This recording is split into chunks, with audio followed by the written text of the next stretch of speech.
Shalom, Happy New Year 2026 IFGF Auckland. Saya percaya kalian semua dalam keadaan sehat dan kita bisa memasuki tahun 2026 bersama-sama dengan menyaksikan ibadah online. Tapi bukan suatu hambatan untuk kita bisa memasukinya dengan sukacita. Wow, luar biasa. Semoga saya berdoa kalian semua bisa menikmati perpindahan tahun dari 2025 ke 2026. So, selamat tahun baru sekali lagi dan welcome. Kita minggu depan akan kembali di gereja in person. So, I can't wait to see you all next week in person. Dan juga besok jangan lupa ada puasa 21 hari mulai dari besok. Jadi sama-sama kita mempersiapkan hati kita untuk 2026 lebih powerful lagi. Nah, di tengah daripada sermon saya, kita akan mengadakan Holy Communion bersama-sama. Kalau saudara boleh menyiapkan roti dan anggur, kita akan bersama-sama Holy Communion. Meskipun minggu depan in person, kita juga ada Holy Communion in person. Karena Tuhan Yesus mengatakan, lakukanlah ini sesering mungkin. Tetapi yang akan saya bahas, something to do with Holy Communion. That's why saya mau mengundang untuk kita mempersiapkan roti dan anggur, untuk bisa sama-sama sejenak saja di tengah-tengah daripada my sermon, kita akan melakukan Holy Communion. Nah, di tahun depan, kita akan membicarakan tentang Align in Promise. But for the next 4 years, we are talking about Align. So, mari kita sama-sama saksikan video berikut ini.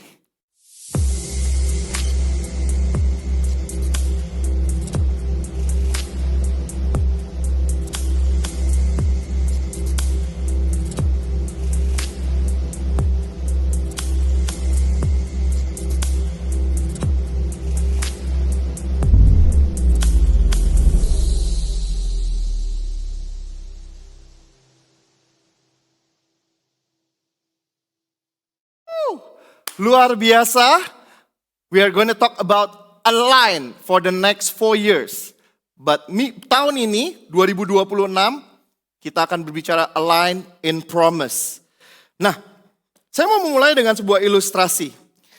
Siapa yang suka kalau mau ngapa-ngapain itu udah tahu end goal-nya itu apa, atau selesainya itu bagaimana? Saya percaya bagi teman-teman yang a bit control freak, pasti maunya tahu tuh, kita nih mau ngapain sih, karena pengen tahu. Jadi nggak suka digantungin. Nah, saya percaya meskipun bagi kita yang control freak atau yang tidak sekalipun, kita suka sekali untuk mengetahui kita itu tujuannya kemana. Seperti kalau kita pergi naik kendaraan, mau road trip, pasti kita mau tahu bahwa akhir daripada road trip ini kita kemana. Kan nggak mungkin diajak jalan nggak tahu mau kemana, pasti jadi end up kita akan perjalanannya mungkin kurang nyaman. Tapi kalau kita tahu kita mau kemana, kita bisa menikmati pemandangan, lihat-lihat, bahkan mungkin istirahat. Pokoknya kita tahu kita mau kemana. Dan juga sekali lagi, satu ilustrasi lagi yaitu kebetulan saya diberi kesempatan bersama dengan istri di keluarga saya, yaitu membangun rumah sendiri. Kebetulan saya diberi kesempatan ini. Nah, meskipun di awalnya tanah kosong, tetapi ada blueprintnya yang saya tahu bahwa pada akhirnya kita semua akan mendapatkan rumah yang sudah jadi ini. Jadi meskipun saya sedang menunggu dikerjakan hampir mungkin 9 bulan atau 10 bulan, saya bisa tenang. Karena bisa melihat proses, saya tahu by the end of the building, saya akan bisa mendapatkan bersama dengan istri rumah yang kita idam-idamkan. Nah, itu hanya sekedar fisikal. Tapi bagaimana dengan jiwa, pikiran kita? Nah, saya percaya bahwa setiap daripada saudara dan saya bisa tenang kalau kita tahu setiap sekolah, waktu terutama juga orang tua ya, tenang menyekolahkan anaknya ketika kita tahu bahwa ketika dia masuk kelas 1 ada end goal-nya yaitu kelas 6 SD. Dan ketika 6 SD akan naik 1 SMP. Dan ketika SMP tahu akan naik kelas SMA. Kita tahu dan nanti masuk kuliah. Kuliahnya berapa tahun? Kita tahu semuanya. Itu kan supaya kita bisa belajar dengan baik dan kita tenang. Nah, pastilah. Jadi dengan begitu, gimana dengan spiritual kita? Kadang-kadang kita sering berjalan dalam roh saja. Nah, saya percaya bukan ini intinya. That's why tema bulan ini kita akan membicarakan tentang begin with the end of in mind. Kita katakan sama-sama di rumah. Begin with the end in mind. Jadi dengan arti kata sebenarnya luar biasa banget di dalam Tuhan. Kita sudah tahu goalnya itu kemana dan mau gimana. Tetapi sering sekali kita dalam perjalanannya banyak noise atau banyak godaan demi godaan. Nah, disinilah sekali lagi saya percaya bahwa setiap daripada kita, saya berdoa aligning our heart for the next 4 years dan terutama aligning in promise this year, kita bisa tahu tujuan kita sampai pada akhirnya. Dan juga saya mau ingatkan end goal-nya itu sudah jelas bahwa kita dilatih untuk memerintah bersama dengan Tuhan. Saya ulangin, end goal kita secara spiritual apa sih? End goal kita ada di dunia ini, end goal kita bersama dengan Tuhan itu apa sih? Yaitu end goal kita atau di akhir, di finishing line-nya, yaitu kita ditrain sama Tuhan selama kita hidup di dunia ini untuk memerintah bersama dengan Dia. Tetapi di dalam prosesnya manusia jatuh dalam dosa. Makanya oleh sebab itu banyak noises demi noises atau halangan demi halangan dari si iblis agar kita gagal. Dan saya berdoa setiap daripada kita di dalam nama Tuhan Yesus supaya kita mengerti betul bahwa kita sudah diberikan oleh Tuhan the end goal. That's why judul yang saya mau ambil pada hari ini yaitu The Promise in Identity. We are gonna talk about aligning the promise, tapi ngomongin tentang janjinya dulu. What is the promise? Kita mesti tahu dulu, what is the promise? Jadi the promise in identity before it was distorted by sin. Sebelum dirusak oleh dosa. That's why sekali lagi saya mau setiap daripada kita mengerti apa janjinya Tuhan, kita harus tahu. Janji daripada Tuhan sebelum manusia jatuh dalam dosa, kita baca sama-sama dari Kejadian 1 ayat 26 sampai 28. Ayat 26. Berfirmanlah Allah, baiklah kita menjadikan manusia menurut gambar dan rupa kita, supaya mereka berkuasa atas ikan-ikan di laut dan burung-burung di udara, dan atas ternak dan atas seluruh bumi dan atas segala binatang melata yang merayap di bumi. Ini janjinya. This is the promise. Tapi yang luar biasa lagi, sudah ditepati di ayat selanjutnya. Kita baca ayat 27. Mari kita baca sama-sama, karena sudah ditepati. Maka Allah menciptakan manusia itu menurut gambarnya. Jadi Allah, Tuhan menciptakan saudara dan saya, yaitu menurut gambar Tuhan, menurut rupa Tuhan. Menurut gambar Allah diciptakannya dia laki-laki dan perempuan, diciptakannya mereka. Saudara, ini sebelum jatuh dalam dosa. Saudara dan saya telah diciptakan menurut gambar dan rupa Allah. Pertama janjinya di ayat sebelumnya yaitu, baiklah kita menjadikan manusia menurut gambar dan rupa Allah, tetapi sudah digenapi di ayat selanjutnya. Dan kita baca ayat 28, yaitu Allah memberkati mereka. Lalu Allah berfirman kepada mereka, beranak cuculah dan bertambah banyak, penuhilah bumi dan taklukkanlah itu. Berkuasalah atas ikan-ikan di laut dan burung-burung di udara dan atas segala binatang yang merayap di bumi. Hebat bukan? Luar biasa. Ini sebelum ada dosa. Saudara-saudara, this is the promise of identity. Yaitu identitas saudara dan saya, yaitu segambar dan serupa Allah. Tapi kita sering sekali didistorted oleh dosa bahwa kita orang yang gagal, kita orang yang gak berhasil, kita orang yang gak bisa ini, kita orang yang gak bisa begitu. Berarti kita menurunkan standar daripada gambar Tuhan sendiri atau ciptaan, sebenarnya refleksi daripada Dia. Karena cuma hanya menggunakan sebatas otak kita.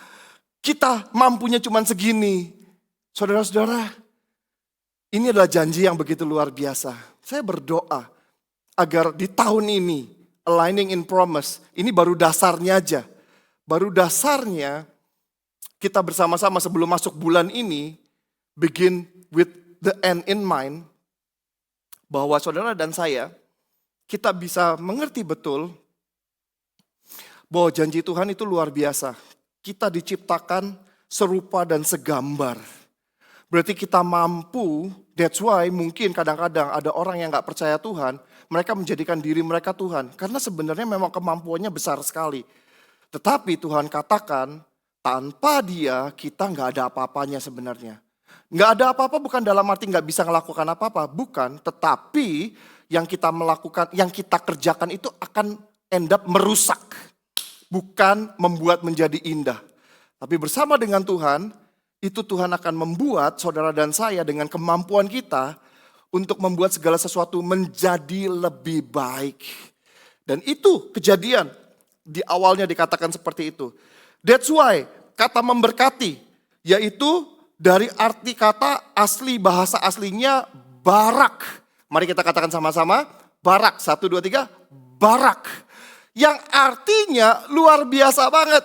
Luar biasa sekali, yaitu memberi kehidupan, memberi kemampuan atau memberi daya untuk bertumbuh, mengaruniakan kemampuan untuk berhasil atau mengaktifkan potensi ilahi di dalam ciptaan Tuhan. Jadi bukan cuma hanya diciptakan terus dibiarin, tetapi diciptakan dan di-equip atau diberkati. Nah, kata-kata berkat ini kita selalu pikirnya dikasih duit gitu atau diberkati supaya berkelimpahan. Bukan, saudara-saudara, bukan cuma hanya itu by produknya. Ketika kita mengulik apa yang ada di dalam kita, maka carilah dahulu kerajaan Allah, maka segala sesuatunya akan ditambahkan. Tetapi sekali lagi, jadi bukan cuma hanya berkat-berkat dalam arti kata materi, tetapi ternyata diberkati itu di-equip atau dipenuhin. Saya mau memberi ilustrasi, saya baru ngobrol dengan seseorang minggu ini, bahwa, minggu ini benar-benar saya baru ketemu minggu ini, bahwa ada seorang tua yang karena sekali lagi ya, mereka akhirnya punya anak karena ya cuman demen hubungannya aja, mereka berhubungan, main-main dengan dosa, dan akhirnya yang perempuan mengandung. Dan akhirnya mereka melahirkan seorang anak.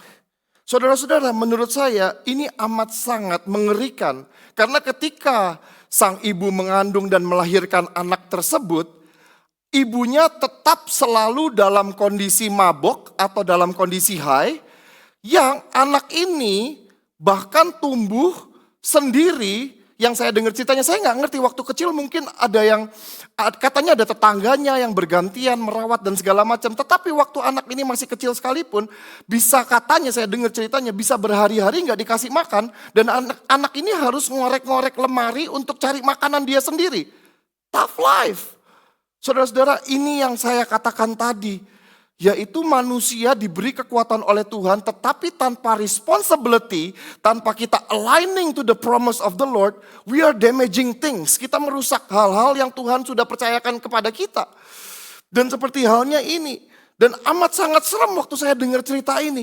Jadi dengan arti kata, semua orang bisa jadi orang tua. Atau sekali lagi, bukan kata orang tua ya, bisa melahirkan. Atau mungkin semua orang, ya mungkin ada yang ada problematik, tetapi semua orang kalau cuman berhubungan dan cuman menghasilkan anak, saya rasa itu berkat khusus. Itu berkat umum, maaf. Itu berkat umum. Tetapi berkat khususnya yaitu bagaimana kita menjadi orang tua yang responsible. Ingat, iblis itu cuman tujuannya membunuh, mencuri, dan membinasakan. Sekali lagi, iblis tujuannya apa? Membunuh, mencuri, dan membinasakan. Sedangkan Tuhan menciptakan saudara dan saya yaitu dengan kata barak ini. Dengan kata barak tadi, yaitu barak is basically memberi kemampuan, bukan cuman hanya menciptakan terus ditinggalin kayak ibu dan bapak tadi, cuman main-main having sex dan abis gitu dia tinggalin, dia nggak dia rawat. Tuhan nggak seperti itu. Diciptakan, dibentuk, dan bahkan dikaruniakan untuk potensial ilahi agar kita bisa berhasil. Dan saya percaya bahwa yang terjadi karena ini sebelum jatuh dalam dosa loh. Sebelum jatuh dalam dosa tadi ada kata barak itu atau Allah memberkati saudara dan saya untuk kita bisa mengelola bumi ini. Tetapi yang terjadi manusia jatuh dalam dosa. Nah pertanyaannya setelah manusia jatuh dalam dosa apakah, listen, saya mau setiap daripada kita mengerti betul ini. Setelah manusia jatuh dalam dosa, apakah janji-janji Tuhan itu dicabut sama Tuhan? Tidak. Saya percaya bahwa Tuhan itu luar biasa mengasihi manusia. Janjinya gak dicabut. Tetapi kita jadi tahu antara yang baik dan yang jahat. Dengan segala kemampuan kita bisa mengerjakan hal-hal yang baik dan yang jahat. Itu mungkin kita akan bahas di lain waktu.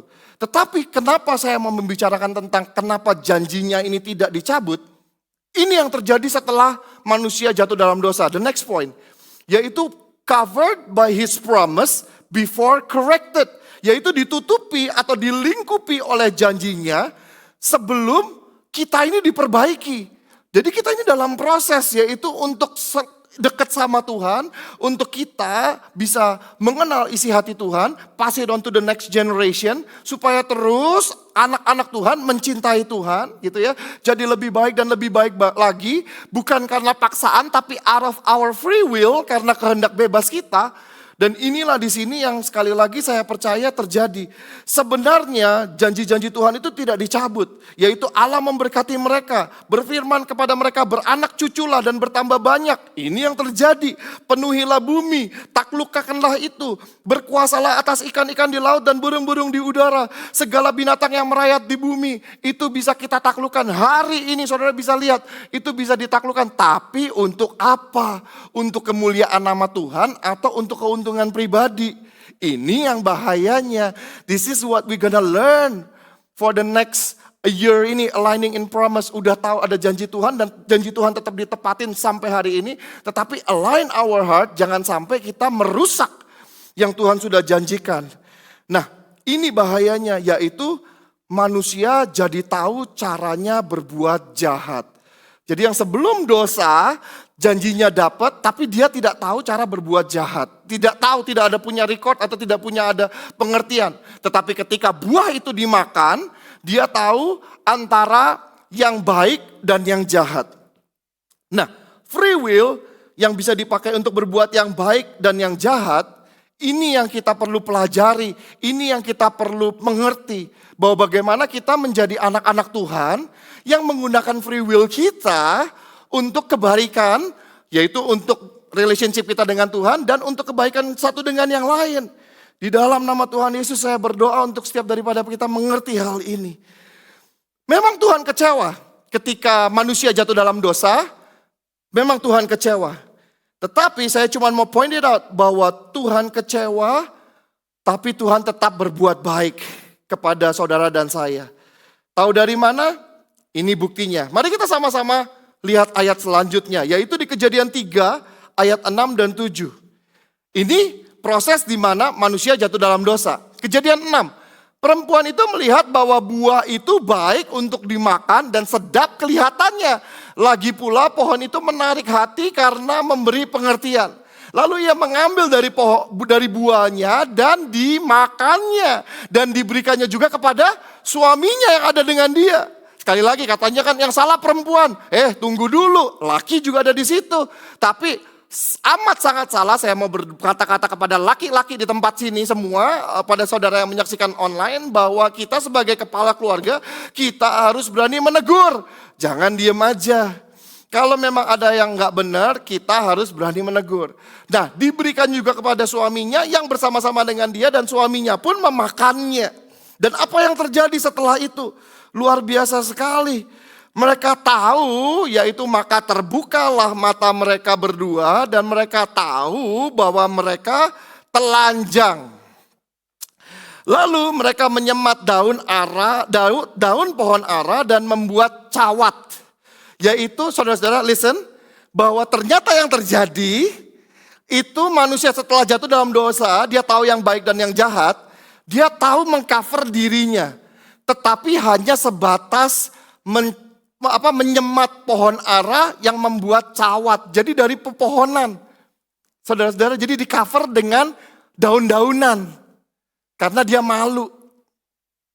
Saudara, habis gitu dari sini saudara bisa baca di rumah, saya nggak akan bahas lagi. Saya berdoa, saudara pernah membaca sebelumnya, tetapi kalau belum, saudara bisa baca di ayat-ayat selanjutnya dari ayat ke-8 terus sampai kita akan sebentar loncat ke ayat yang Kejadian 3 di ayat yang sedikit di belakang. Yaitu Tuhan kecewa dan manusia dikatakan bahwa oleh karena itu kamu harus bekerja, yang laki, yang perempuan ketika mengandung sakit dan semuanya. Dan tapi saya percaya yang terjadi tetap Tuhan mengasihi manusia. Amin. Saya percaya, saya berdoa saudara mengerti ini. Aligning in his promise. Kadang-kadang ini yang susah yaitu identity. That's why iblis suka sekali bermain-main dengan identitas kita. Identitas mungkin laki dan perempuan.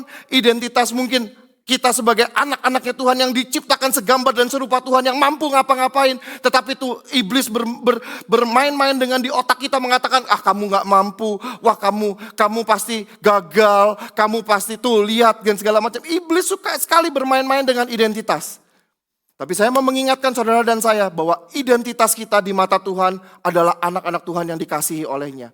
Bahkan ketika Tuhan kecewa sekali, yaitu buah itu dimakan. Ini yang terjadi saudara-saudara. Mari kita buka ayat selanjutnya. Yaitu Kejadian 3 ayat 21. Kita baca sama-sama yuk yang di rumah. 1, 2, 3. Dan Tuhan Allah membuat pakaian dari apa? Kulit binatang untuk manusia itu dan untuk istrinya. Lalu mengenakannya kepada mereka. Saudara-saudara, manusia dengan kemampuan otak kita yang kecil ini hanya mampu untuk bikin dedaunan, nutupin dedaunan. Jadi kalau kedinginan aja. Tetapi Tuhan yang begitu luar biasanya menyelimuti saudara dan saya, mengcover saudara dan saya dari kulit binatang. Saudara-saudara, ini begitu luar biasa. Kenapa begitu luar biasa? Karena ternyata ketika manusia jatuh dalam dosa harus diganti dengan darah binatang atau darah yang tidak bercacat celah. Darah apa saudara-saudara? Saudara, untuk bisa Tuhan membuat pakaian ini dari kulit binatang, bukankah harus ada binatang yang mati? Sehingga ada darah yang dicurahkan untuk menggantikan dosa saudara dan saya? Sebegitu berharganya saudara dan saya kita di mata Tuhan. Sehingga ada binatang yang tidak bersalah waktu itu harus mati dan digantikan kulitnya untuk mengcover kita. Agar kita bisa gak kedinginan dan kita bisa lebih ketutup. Bukan cuma hanya dari pepohonan tetapi dari kulit binatang. That's why saya mau memberikan quote ini. God never correct us to shame us. He covered us first to restore us. Yaitu ketika Tuhan mengatakan, kamu jatuh di mana? Tuhan katakan, kamu Adam, kamu di mana? Dan segala macam. Dan ketika Tuhan katakan bahwa kamu makan buah itu ya segala macam. Tuhan memang marah, Tuhan bilang, oke, kamu harus keluar dari tempat ini dan segala macam. Tetapi itu bukan untuk mempermalukan saudara dan saya. Bukan untuk menjauhkan atau bukan untuk merasain tuh. Atau kadang-kadang kita orang tua kan seperti itu ya mungkin ya. Kita membuat supaya jerah anak kita. Tidak saudara-saudara. Tetapi God correct us not to shame us. God never correct us to shame us. But He cover us first to restore us. Karena kita mau dikembalikan. Sekali lagi di posisi, di-align. Dikembalikan, di-align again. Di posisi di mana janji Tuhan yang pertama. Yaitu kita benar-benar diberkati oleh Dia. Dimampukan dan diberkati dan memerintah bersama dengan Dia. Nah, saya percaya inilah kita harus align our heart. Bahwa setiap daripada kita, ketika kita mengalami cobaan demi cobaan atau tantangan demi tantangan, itu Tuhan sedang mendidik. Bukan untuk mempermalukan kita, menghukum, biar rasa lu segala macam. Bukan, tetapi untuk mendidik. Bedanya tipis. Saya kasih sebuah ilustrasi. Ada orang-orang jahat yang menghukum sampai biar mati sekalian. Sekali lagi, iblis yaitu apa? Membunuh, mencuri, membinasakan. Itu iblis. Tetapi Tuhan mendidik biar kita sadar bahwa sekali lagi ada intensi Tuhan Maha Pengasih untuk kita bisa kembali di janji Tuhan yang semula, yang benar-benar janji Tuhan yang begitu luar biasa, yaitu memerintah. Pertama ya kita bersama-sama dengan dia masuk surga, menerima Yesus sebagai Tuhan dan Juru Selamat, tetapi dipersiapkan secara tubuh, jiwa, dan roh agar kita bisa memerintah bersama dengan dia. Dan sekali lagi saudara-saudara, saya mau ingatkan, Tuhan itu dahsyat. Gimana kita aligning our heart. Every day, a lot of things buat kita worry. Every day, dari bunga bank mungkin naik, uang turun, inflasi, dan segala macam. Nanti bos begini, segala macam. Tetapi, kenapa kita ada, kenapa kita punya relasi dengan Tuhan, supaya Tuhan mengingatkan sekali lagi identitas kita anak Dia, kita anak-anak Tuhan yang dipilih oleh Tuhan. Saya berdoa di dalam nama Tuhan Yesus, tahun ini aligning in promise. Dan di bulan ini begin with end minds. Kenapa saya memulai dengan saya mengingatkan dulu end goal-nya, yaitu kita akan memerintah bersama dengan Dia. Tetapi siap nggak kita memerintah dengan Dia? Mengerti nggak kita isi hati Dia apa sehingga kita bisa memerintah bersama-sama dengan Dia? End goal-nya sehingga kita bisa bekerja throughout the year atau throughout our lifetime, selama perjalanan kehidupan kita masih bernafas, kita tahu kita harus end goal-nya kemana. Sehingga apapun yang kita kerjakan, apapun yang kita hasilkan, kita tahu bukan hanya untuk kepentingan sendiri, tetapi bagaimana kita bisa menyenangkan hati Tuhan.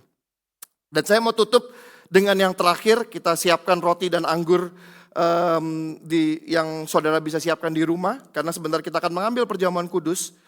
Saya mau tutup dengan it's not a punishment, but it's protection. Bukan hukuman, tetapi perlindungan. Saudara-saudara, saya mau ingatkan, mungkin saudara pernah baca dan saudara mungkin tahu. Tapi sekali lagi, saya hanya mau mengingatkan, aligning our heart, aligning in promise, dan juga di begin with end in minds gitu ya. Dengan arti kata, ini loh sebenarnya yang terjadi. Kejadian 3 ayat 22.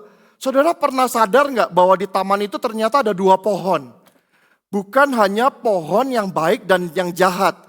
Sebenarnya ada ayatnya lagi, tapi untuk cut the time, nanti saudara bisa buka sendiri.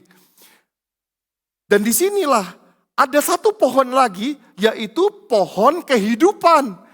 Di mana berfirmanlah Tuhan Allah, sesungguhnya manusia itu telah menjadi sama seperti kita, tahu tentang yang baik dan yang jahat. Maka sekarang, jangan sampai ia mengulurkan tangannya dan mengambil pula buah dari pohon kehidupan. Dan ketika manusia memakannya sehingga ia hidup untuk selama-lamanya. Jadi dengan arti kata kita akan selama-lamanya ketrap, dengan arti kata kehidupan yang tidak ada ujungnya. Saya mau ngasih sebuah statement ya saudara-saudara. Mungkin ini kontradik atau ini mungkin mengagetkan buat saudara. Karena sekali lagi kita tubuh, jiwa, dan roh. Dan goal kita, roh kita bisa bersama-sama dengan Tuhan nanti dan memerintah bersama dengan Tuhan selamanya. Tetapi saya mau kasih a statement bahwa kematian itu adalah berkat. Sorry to say, mungkin saudara pada bingung. Dengan arti kata ternyata ketika kita setelah bertobat, kita tahu Tuhan, kita mengerjakan segala yang baik, kita udah gak sabar untuk bisa bersama-sama dengan Tuhan. Karena kalau waktu itu Adam dan Hawa makan daripada buah kehidupan, kita akan lost dan selama-lamanya lost. Gak akan bisa kembali lagi. Dan inilah kenapa sekali lagi sepertinya dihukum. Tuhan bilang keluar kamu dari Taman Eden. Padahal di Taman Eden semuanya serba ada, semuanya serba nyaman. Tetapi Tuhan keluarkan kita dari Taman Eden supaya memprotek kita. To protect us. Yaitu supaya kita gak lost selama-lamanya. Nah, saudara-saudara, mari kita persiapkan perjamuan kita. Bahwa ternyata saudara-saudara, apa yang terjadi? Tuhan Yesus datang, mati di kayu salib, yaitu untuk memberikan pohon kehidupan ini untuk saudara dan saya. That's why dia katakan, makanlah ini tubuhku, minumlah ini darahku. That's why saya mau setiap daripada kita mengambil roti ini di dalam nama Tuhan Yesus. It's gonna be a quick Holy Communion. Tapi saudara-saudara, semoga saya berdoa, saudara tahu betul. Saya tahu mungkin saudara menyaksikan online saat ini mungkin dalam keadaan lagi mungkin di jalan atau lagi bingung atau segala macam. If you can just stop for a minute and then think. Ternyata ketika Tuhan mengusir manusia daripada Taman Eden, itu bukan karena hanya Tuhan marah atau Tuhan kecewa, mengusir. Kata-kata sebenarnya dalam bahasa Inggris bukan mengusir loh saudara, send them away. Untuk memisahkan atau taruh mereka di tempat lain. Supaya apa? Supaya nggak selama-lamanya dia lost ini. Tetapi Tuhan saudara-saudara, kemudian Yesus datang, yaitu dia untuk memberikan kehidupan selama-lamanya untuk saudara dan saya. Dan saya berdoa di dalam nama Tuhan Yesus. Kita sama-sama angkat roti di tangan kanan kita. Kita katakan, Tuhan terima kasih. That's why Tuhan katakan, makanlah tubuhku ini. Menjadi peringatan akan aku. Sebab apa yang telah kuteruskan kepadamu, aku terima daripada Tuhan. Yaitu pada waktu malam ia diserahkan, ia mengambil roti. Ia mengucap syukur atasnya dan memecah-mecahkannya. Inilah tubuhku yang diserahkan bagi kamu. Dan perbuatlah ini menjadi peringatan akan aku. Di dalam nama Tuhan Yesus, saya berdoa. Mari kita sama-sama makan pohon kehidupan yang Tuhan berikan, yaitu melalui tubuh Yesus dan darah dia. Thank you Jesus. Demikian juga ia mengambil cawan sesudah makan, lalu berkata, cawan ini adalah perjanjian baru yang dimeteraikan oleh darahku. Perbuatlah ini setiap kali kamu meminumnya menjadi peringatan akan aku. Sebab setiap kali kamu makan roti ini dan kamu minum cawan ini, kamu memberitakan kematian Tuhan sampai ia datang kembali. Di dalam nama Tuhan Yesus kami berdoa Tuhan. Terima kasih untuk tubuh dan darahmu datang ke dunia. Yaitu untuk memberikan pohon kehidupan kepada kita semua. Sehingga kita bisa selama-lamanya memerintah dengan Engkau. Di dalam nama Tuhan Yesus mari kita sama-sama minum anggur ini. Thank you Jesus. Di dalam nama Tuhan Yesus kami percaya bahwa tubuhmu dan darahmu ketika kami makan, ketika kami terima, kami bisa mengerti Tuhan, aligning our heart in you. That's why I want to put one quote before I close.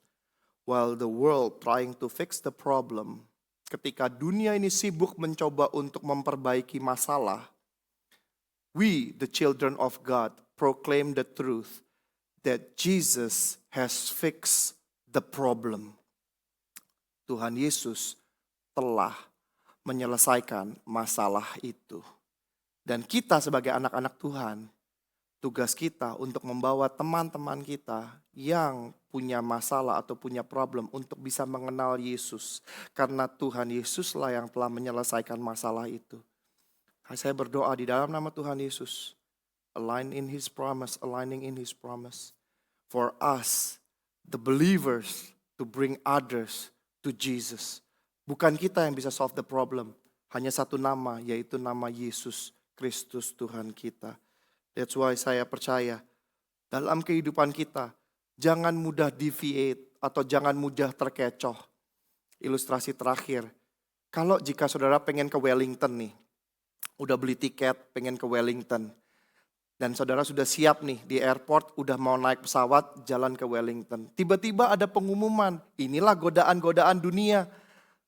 Pesawat ke Queenstown, lagi siap-siap mau terbang. Itu saudara, wah enak juga ya ke Queenstown, lebih bagus. Saudara pindah terminal. Bukannya mestinya ke Wellington, malah saudara kegoda dengan godaan. Itulah yang terjadi dengan dunia ini. Tuhan sudah jelas memberikan saudara dan saya the end goal-nya memerintah bersama dengan Dia selama-lamanya.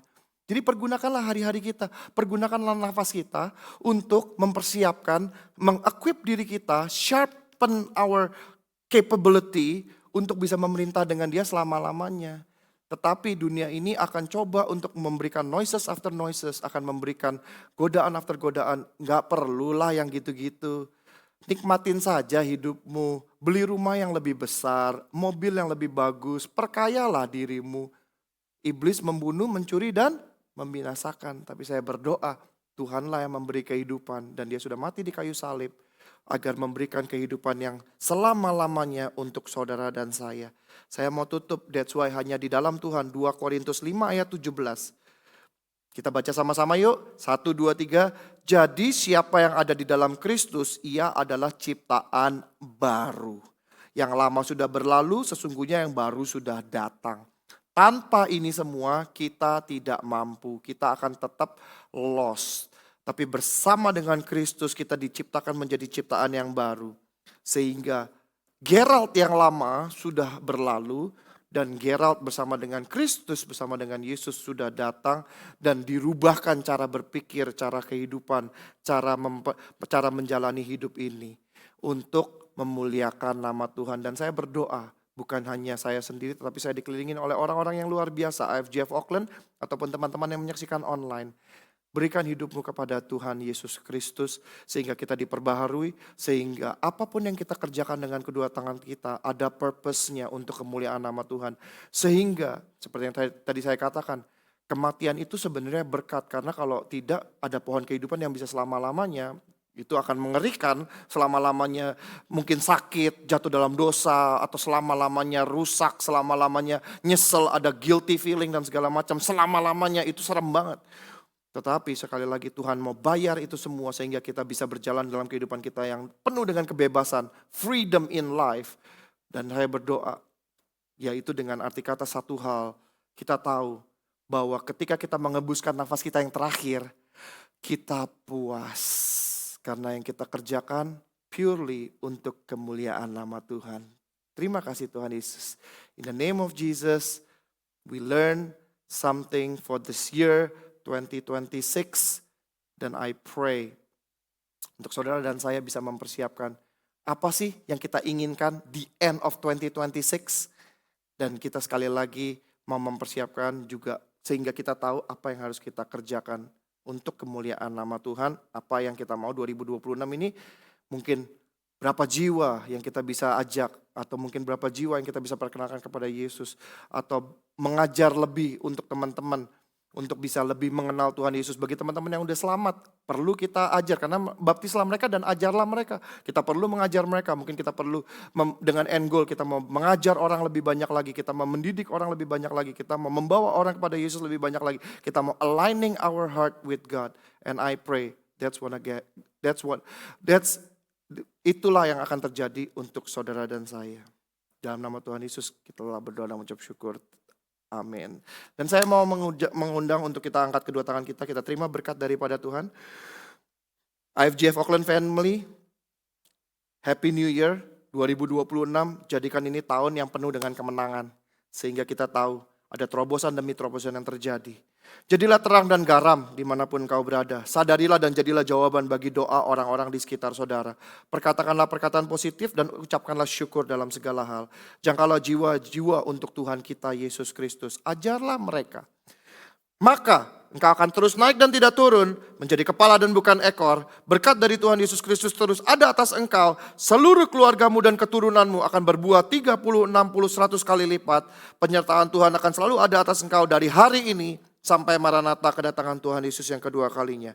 Di dalam nama Tuhan Yesus kami telah berdoa dan mengucap syukur. Haleluya. Semua yang percaya katakan amin, amin, amin, amin. Happy New Year church. God bless you. I'll see you in person next week. Tuhan Yesus memberkati.